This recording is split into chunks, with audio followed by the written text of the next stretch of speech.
Hello and welcome to episode 118 of the Boot Nerds podcast. JayMike, it's been a little while. It has been a little while. How you doing, my man? I'm doing great, but I'm noticing behind you a little change of scenery. Oh, yeah.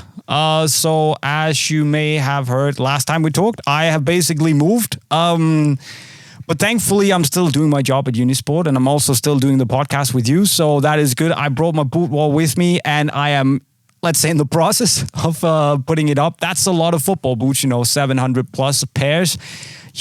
After the pool flood, how long it took to rearrange everything, I guess. So, yeah, it's a pain. It's a pain. Yeah, look, for everybody that watches this podcast and says, I would love to have a big collection of football boots, wait until you have to move them. It's not fun. It's definitely not fun. I mean, I enjoy having the collection. I'll be totally honest, but the moving part, nah, I'm not about that. So I plan on keeping these here for a long time. So yeah. Josh, today we are going to talk about something that we have rarely ever talked about on the channel, and we have maybe been getting a little bit of stick for not talking about it. But as you may have seen in the title, today we're going to discuss what we hate about Mizuno football boots. So, thank you for today. Have a good one. That was all we have for you. Bye. Because there's nothing, right? But that's not true, because there is actually something, contrary to popular belief, that we don't like about the Mizuno football boots. And, some things are going to be pretty obvious, like the fact that they are ridiculously expensive, at least the made in Japan boots. But there will also be some other things that, of course, for us, clearly aren't deal breakers, because we still love them and we still rock them and we still, it's still my boot of choice, but that we think could be better. So where do you want to start? Should we split it up into little segments and just take them from there and give them a good roast? I think we share a point each and we discuss it as we go. All so right. I'll start. Okay. I feel like, especially lately, I've been accused of being a gigantic Mizuno fanboy, and I think that this is a podcast episode to prove that we are not on Mizuno's payroll, contrary to popular belief. But the first thing that I'll say, and look, you can really play devil's advocate with this one, but especially their made in Japan product line, it's too expensive.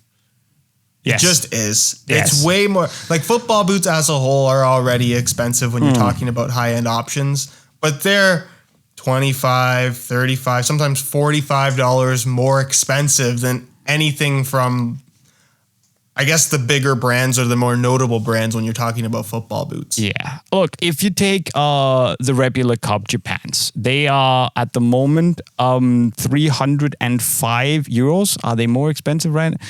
They're plus 300 euros, right? No, they're 310 euros. Jesus Christ, that's a lot of money. And obviously, you and I are in a fortunate position because we get to try a lot of these boots and they get sent to us and all that stuff. But, this thing is what, 80, 90 euros more expensive than the Cempo Legend 9s. And they're definitely also nicer boots than the Cempo Legend 9s, but are they 80 euros more? Are they worth that? Well, I mean, I think it's a steep price. It's a lot of money. And you're not even talking about the most expensive ones. You look at the Morelia Neo 3 Beta, retail in the US is $320. That's a tremendous amount of money for a pair of football boots. And look, wow. I'm not going to say that the quality's not there and the build quality and quality of materials, I think, is far and away better than just about anything that you can buy in the football boot category. Yep. And look, we've made the argument that you get what you pay for when it comes to made in Japan Mizuno products especially. But I think that there is maybe a point where it's like, okay, this is too much money for a pair of football boots. Are these really $320? US dollars is retail. Wow, they're 305 euros, and I don't know exactly the conversion rate between dollars and euros. That might be it'd be pretty close, I would say. Yeah, probably. But that is a lot of money. On the other hand, to be fair to Mizuno, it's not that long ago that Adidas's boots, the top price point was 300 euros. I think we all remember the A16 and 17 pluses. I think the Nemesis 17 plus was definitely 300 euros. Yeah. And was it ever? I don't think it was ever more, which was also absolutely ridiculous. I mean, and it has been even worse back in the day. I mean, do you remember the Superfly Force? Sorry, not the Force. The twos and threes. $400 for the twos and threes. Crazy for a pair of flipping football boots, and yeah, okay, $320. But what are the Adidas Accelerator remakes? They're $350.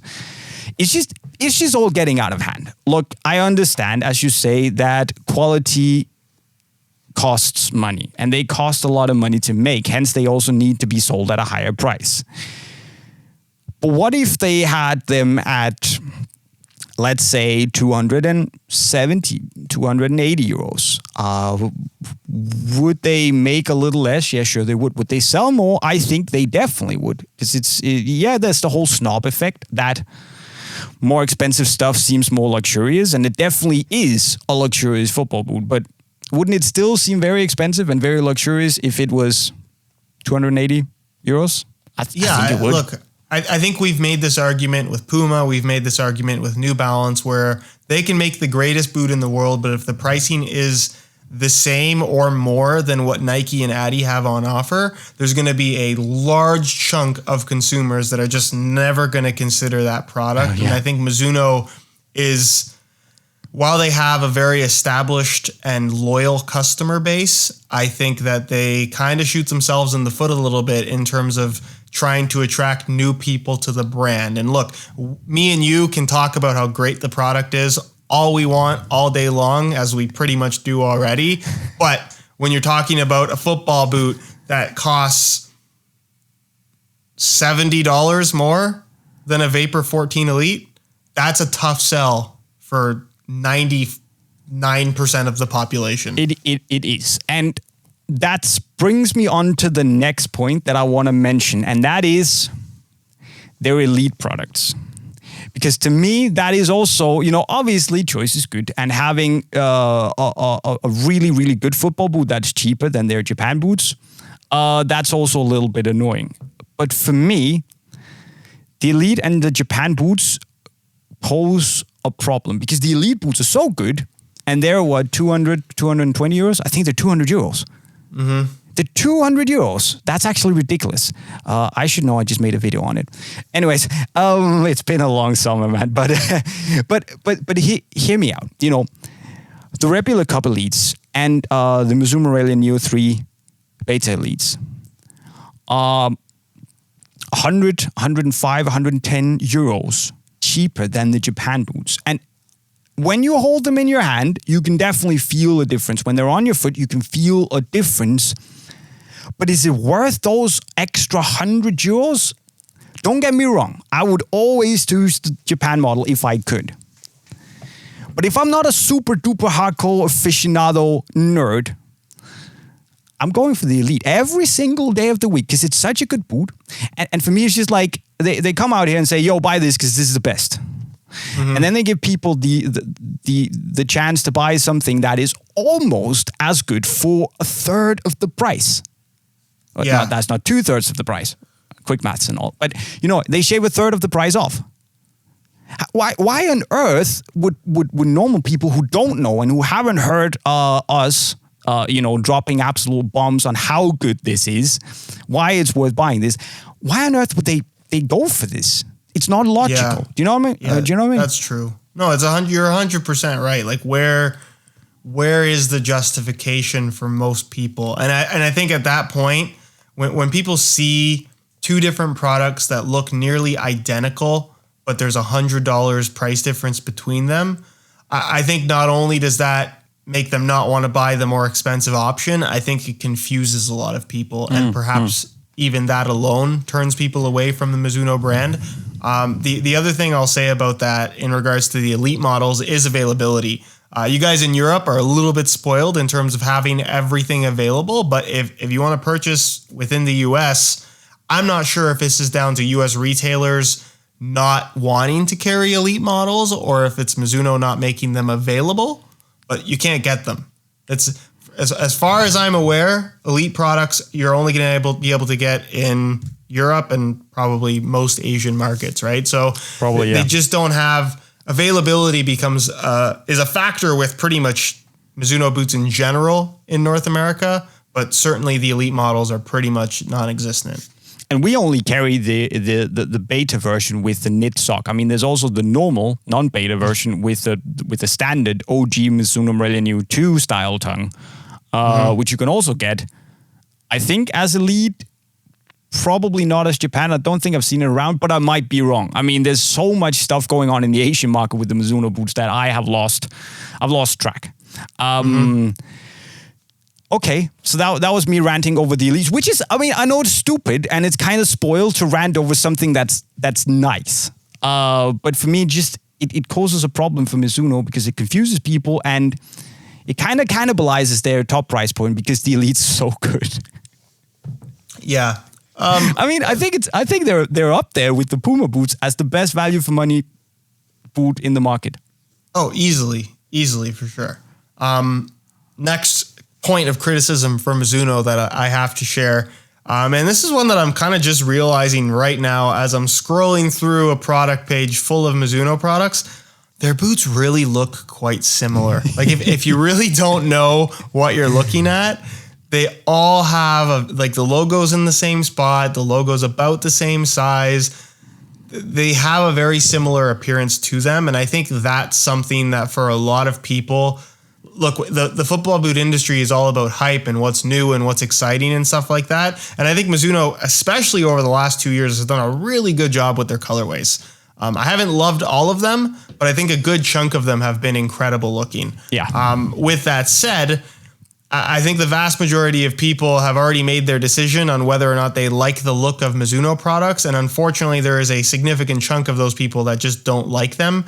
And when Mizuno, whether you think that they should or they shouldn't, the Morelia Neo has, for the most part, looked exactly the same for 11 years now. So if you weren't sold on it in 2010, you're probably not going to be sold on it now. How can you not be sold on this? I mean, it looks okay. Criticism today, Jay. It's so easy to just slip back into, oh my God, these are awesome territory. But okay, you're right. I think they are playing it safe, and that's actually going to be my next point. That maybe, just maybe, they are playing it a little bit too safe. Because you can argue that between the Neo, the Morelia 2, and the Replica Cup, you of course get different types of boots, you get different feels in all of them, but at the end of the day, they're leather boots. And if you're 15 and you want the hypest and the wickedest and the fastest and all that jazz, and you don't really, how would you know? You haven't discovered the awesomeness of a lightweight leather football boot, which they all are, to be honest. Why are you going to buy it? Why would you buy it? Why would you buy that over a Speedflow or a Merc or an Ultra? I mean, because they're not synthetic. And that's maybe, design-wise, they've probably been keeping it a little bit too safe. And also with their boots, I mean, don't get me wrong. Again, I love the Neo 3 betas. I mean, stuff has changed, but you can definitely see some very, very clear carryovers from the first Morelia Neo that came out back in 2010 to this. Yeah. And I mean, I'm not saying that they should just throw out the rule book because it's clearly working. They're making great products. They're becoming more and more popular. But maybe, just maybe, they should have something that is, for them at least, for the Japanese, outrageous. Do a synthetic boot or something that is so far from what they would normally do that can kind of bring people in to the whole Mizuno net, or the Mizuno web. Because once you're in there, you're never going to get out because the products are so good. Yeah, I think I agree with you. And right now, and maybe over the last 3 or 4 years, they haven't done much in the way of experimenting. And look, we criticize brands all day long. There's probably 50 episodes where we're talking about there's change for the sake of change here and it wasn't necessary. Mizuno is the exact opposite of that. They have their established client base and they want to continue to satisfy those people, while I think they're a brand that's become more about refinement rather than reinventing the wheel, which is a good and bad thing. I think it's bad in the sense that from a marketing perspective, in terms of drawing new interest in, they've done very little to do that. And I think back, just to use Mizuno as an example, to the Wave Ignitus 1 when that first came out, and it had the Mukaiten panel that was all about knuckleballs. And they had, who was it? Was it Honda who was scoring some knuckleball free kicks in them? And people were fascinated by these boots. And look, I loved the Wave Ignitus 1. Does everybody love that boot? It's kind of basically chunky. a laser. Yeah, it's a little bit, it's not a boot for everybody, but it had tech. And Mizuno is, if you look at their other product lines outside of football boots, they have some incredible technology within the brand, and I feel like we're not getting that within their football boots. They're holding it back for whatever reason. And keep the Neo. You don't need to touch it. Don't touch the Morelia, but what they're doing with the Rebula right now, I think it's very safe. It's a good boot, but it's boring. I hate to say it. I'd love to see more experimenting from them. Look, I think I've said this. Might not have said it on camera up until this point, but I've definitely said it to people who matter. And I've said that I think Mizuno, they need some sort of vessel for innovation. Say just, okay, we have this silo, screw the Rebula. I mean, don't get me wrong, this is a fantastic boot. I mean, who's going to remember the Rebula in 10 years? I don't think many people will. No. But here's the deal. Keep the Morelia 2. That's the classic. You can't kill that off. Keep the Morelia Neo and use that as your, like, this is going to be their Mercurial. This is going to be their Vapor, right? This is the boot that everyone can kind of relate to. They know what they're getting. And then introduce some sort of stupidly innovative, crazy, I don't care what it is. I just want some of that crazy Japanese tech that's like ages ahead of everything else. I want to see some of that in football because I know they have the capability to just let go of the fear of doing something new and unexpected. Just take the plunge because they have that tech. We've seen it. I've been to the headquarters in Osaka, just outside of Osaka, and they have like flipping robo legs in the lobby. Robo legs. So technology is there. I just think they need someone to come and say, look, we need something that's 2021 or 2025. Let's do it now. That would be great. And it's true because if you look at Mizuno's full product line, the football boots are so focused. While there's tech, they're so focused on heritage. They're so focused on leather and nothing else. And they do that extremely well, I would argue better than every other brand. But then if you look at their running line, if you look at what they're doing in pretty well every other sport, everything is so progressive and tech forward. And we don't see that in the football boots, it's a shame because I think they're capable of some really cool stuff. I just hope we eventually get to see it. And that's crazy to think about when, the products are this good. And here we are talking about that they're using 80% only of their full potential. I don't know. It's random and number, look, right? I think a great example of how capable Mizuno is in terms of giving us something that's ahead of its time is these remakes that they've been doing. Oh yeah, like Wave Cup Legend. That boot is 2003 it came out? 2002. And that boot is you could make an argument that boot is better than any of their current inline stuff. And it came out 19 years ago. Wrong. I mean, I'm still rocking these, as you can see. I'm still rocking these. Like they're flipping 19 years old. I mean, obviously, this is a new pair but it's the same, ultralights. Yeah, sure, they're from last year, or is it this year? I think it's actually this year. Wow, they came out this year. Wow. Yeah. Okay, lots of things have happened. By the way, if you like to keep track of time and remember stuff, don't get a kid because you just lose. Time flies. Anyways. These are great as well. A bit too casual and chill for my taste to bring them into a match, but one of the most comfortable boots I've ever worn, right? So they clearly have, they have been forward thinking for a long, long time. But maybe it's time to do that again and just think how can we do something that is also still wicked in 15, 20 years from now? I'd love to see that. Yeah, I think right now they are just, they're safe. They're playing it very safe. Okay, I know it's your turn, but let me just jump in so we don't go too much over time here, just ranting about Mizuno. And that is that Mizuno are only using a small percent of their potential in terms of pro player endorsement.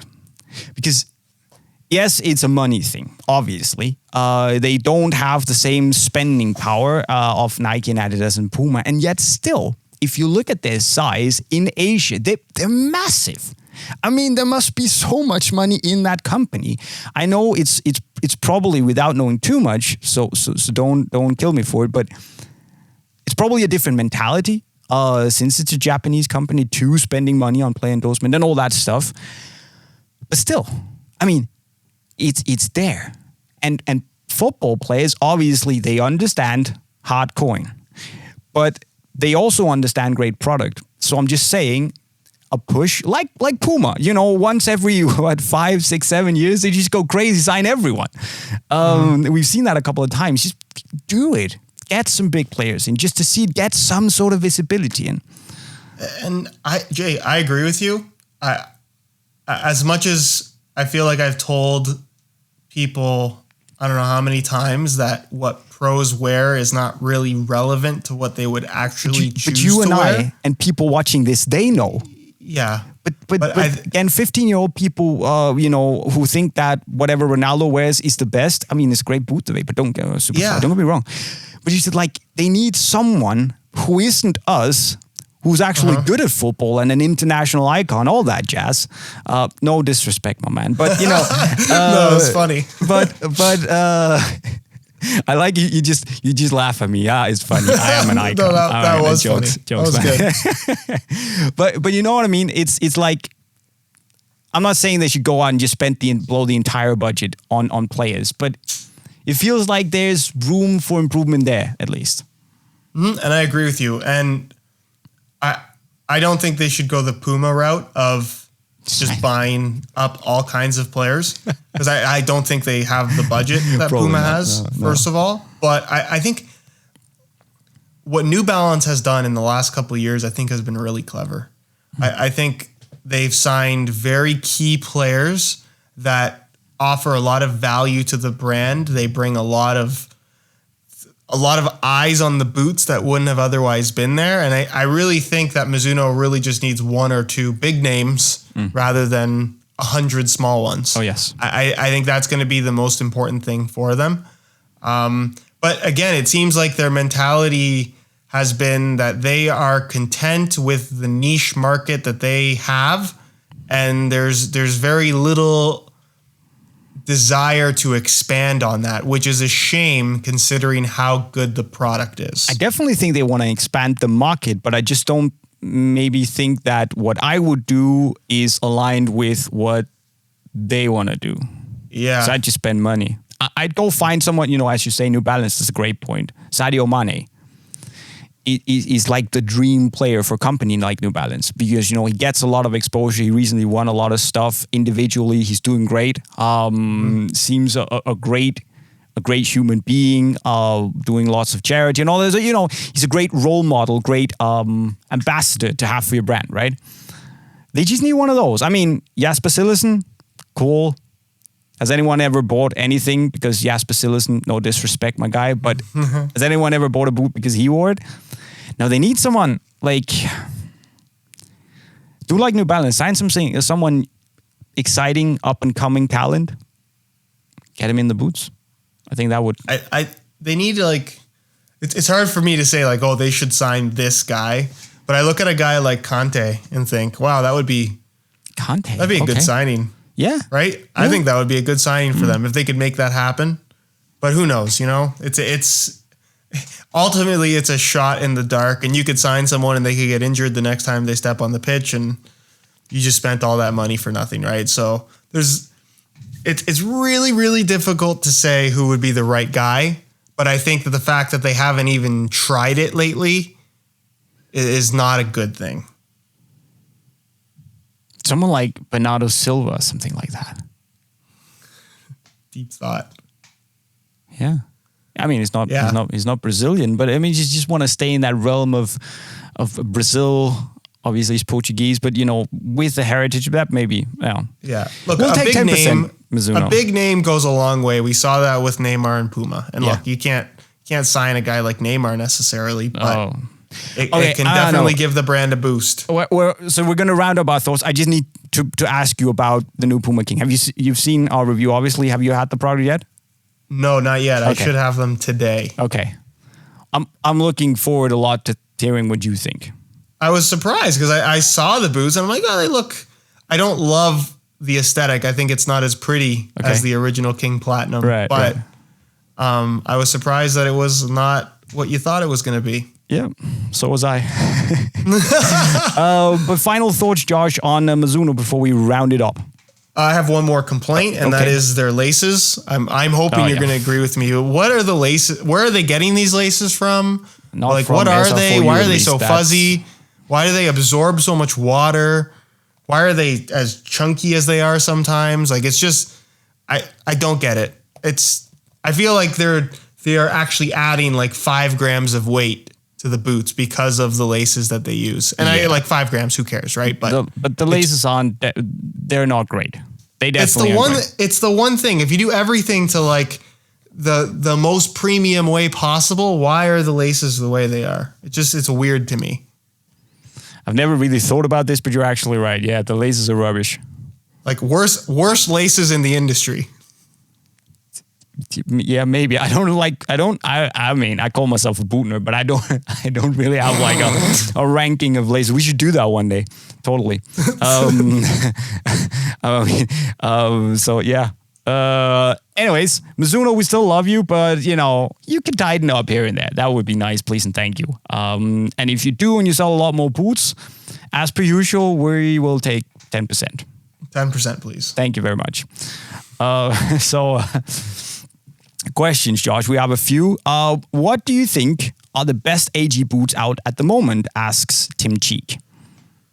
This is a common question. I just did the whole Canadian thing. Did you see that? I hate it when I do that. Oh, it's horrible. But I really like Nike's stud pattern for AG. I think it's really good. But I also think Adidas is doing a good AG stud pattern right now. It's not bad. I just don't think it's on par with currently. I love what is on the Mercurials. I think it's the best AG pattern we have had for quite a while. It doesn't look as cool as the AG Pros that we used to see on the Vapor 14s and Superfly 7s, but it's just good. It's good. It feels safe. And it does what it's supposed to. It's an AG pattern that it feels like it has modernized what they did back here around the Vapor 9s and those days, Hypervenom 1s, all that stuff, which were really good. I like those the best. Yeah, I just think some AG patterns don't go far enough. That one does. Exactly. Mamo 15 Boss 1, the most internet YouTube name of all time. What do you guys think of the Puma Super Tech Pack? And I'll be honest, I don't know about you, Josh, but I'll be honest, I have not had the boots in my hands yet because I've been moving and stuff. But looking at the images, laceless future, proper laceless future, what do you think? I really don't like how it looks. I think it looks goofy as a laceless football boot. I'll be honest. So what they've done is they've basically let me get a future. Yeah, I'm curious to try it, but and I don't know if it's the colorway or something, but it just looks off to me. So basically, in the Fusion Fit band here, they made it the Fusion Fit Pro. Okay. Chef's kiss. Anyways, so these Sorona yarns that are the yarns adding the tightness and the hold, the compression, they basically just made that Fusion Fit band entirely of those yarns to give you a tighter hold, I guess. Again, I haven't tried them on, so I don't know if it actually works, but yeah, that's what they've done. And I was just a little bit disappointed when I saw it, not because it's cool and all, but I mean, it feels like they've avoided doing laces for so long, and now they're doing it, and it's kind of been an Adidas thing and a Lotto thing, obviously. Do something else. I don't love the idea of it. Because again, I think the complaint that I've made, especially when it comes to laceless football boots, is a lot of them feel like an afterthought. Like they just made it laceless because they could. And that this seems like one of those situations where clearly that was not the original intention, but now all of a sudden it is. I don't like that. So they made and then as far as the SL Ultra is concerned, I just feel like it's not necessary. Like how much lighter is it actually going to be compared to an Ultra 1.3, which is already stupid light? I think if we're in the whole, like 90 gram range, then it's very light. I don't know. I've tried that sole plate and stud pattern before, and I don't like it as much as what's on the Ultra 1.3. No. And I've tried uppers that thin. If it's going to be comparable to other SL Puma uppers that we've seen over the last couple of years, it's very thin. And it's like I don't want to like risk my foot being broken every step that I take near somebody. No, you know, and we shouldn't complain because options they're cool, but they just feel like, especially the futures, like someone said, hey, wouldn't it be cool if we made the Fusion Fit Band entirely of those Sorona compression yarns? And then they went with that, and someone was like, yeah, okay, cool, then we can make it laceless. But I mean, there must be a point that they only used however much or many percent Sorona yarns they used in the original Fusion Fit Band instead of just making it 100% in the first place. So. Yeah, my concern with that laceless Future is I put on the current Future Z with laces and I think, wow, this does not have a shape that would work well with no laces. Oh, so okay, fair enough. I haven't gone laces in these, to be honest. It just feels like it wouldn't work well. I have a long time ago. Yeah, it wasn't perfect. But yeah, I just wanted your thoughts on him. And Momo15 Boss 1 did as well. Federico Paez Rueda. I've got a question for you guys. Would you compare the Ultra 2.3 and the Ultra 2.2, or just compare between all the takedown models that the current speed categories have? The latter sounds like a video in itself. But Josh, you've had the 2.3s in your hands? 2.3 is a top end football boot. Like it basically take the Ultra 1.1 or 1.2, which was the previous top end model, and that's more or less what the Ultra 2.3 feels like. It's maybe a touch more padded. I would argue the upper is a touch more pliable, but it's built on the same sole plate. It has the same general shape. It's basically the same weight. There's nothing that is takedown model about it. That 2.3 honestly could have been the 1.3, and we would have just complained that it was too similar to the old model. But you can actually get this 2.3, which feels like a top end boot, and it retails for like $130, which is ridiculous. Like it's in terms of value for money speed boots, it's like on the all-time list of like, why is this even a takedown model? In my opinion. I need to get my hands on these. Yeah, I was really surprised. I picked them up and I was like, whoa. Then I put them on my feet and I was like, oh, that is not what I was expecting. I like took the insole out. I had a flashlight in there. Like I'm trying to figure out it's got to have a different sole plate at least. They had to do something different about the construction and they didn't. It's just, it's basically a slightly thicker, more padded upper that compares to the old Ultra, but everything else is the same as the top end model. I 100% need to get my hands on a pair of those. See, this is the bad thing about moving and summer holidays and all that stuff is that you just get out of the loop. I need to check those out. Like in my opinion, like there's going to be people that could try on the Ultra 1.3 and the 2.3, and I think there'd be a pretty good amount of people that might prefer the takedown model. You serious? From a comfort and feel perspective. Shit. Yeah. I'm not saying I would still pick the 1.3, and I like the 1.3 has the newer shape that I think is really, really good. The 2.3 maintains the old Ultra shape, or at least something closer to it, but it's shockingly good. How's the upper? Do you have it close to you? I might. Let me guess. It's on the floor somewhere. It would be on the floor, Jay. Give me 2 seconds. It's definitely nearby. Because I was just thinking, like, historically, at least in the last couple of years, the Puma first takedown boots have always been good. for the money. They've kind of followed that trend of good value for money football boots. From what you're saying, what Josh is saying, it sounds like they are actually, for people who are missing the old, the first 2 generations of the Ultras, it feels like this could be a like alternative for them at a lower price, which is absolutely ridiculous if that's the case. So I'm just watching his video here, Josh, and it feels like he's gonna tell us whether that's the case when he gets back here. Feels like the upper's a little bit stiffer than the original Matrix Evo material. It's pretty similar. Really? Like it really Does it just have like that textile like feel. Like, yeah, it feels more like it's a textile, but it has a padded liner basically, just like the Ultra 1.1 and 1.3 had. Okay. So, like, you could make an argument that it's slightly better than the old top end Ultra. Even the knit they used across the top of the foot is premium. Like, there's nothing about this that would tell me that this is a takedown model. Like, it's weird. Like, it's very weird. And like I said in my video, if you're planning on buying a takedown model speed boot and you were between the Mercurials, the Pro Tier Mercurials or a Speedflow 0.2, like, I'm sorry, you'd be silly to not pick these. And the Vapor 14 they're Pros just better. Are good. But yeah, the Vapor 14 Pro is solid, but this is less money and significantly lighter and has pretty much all the same features as the top end Ultra. Man, Puma, I'll be honest, Puma killing it at the moment.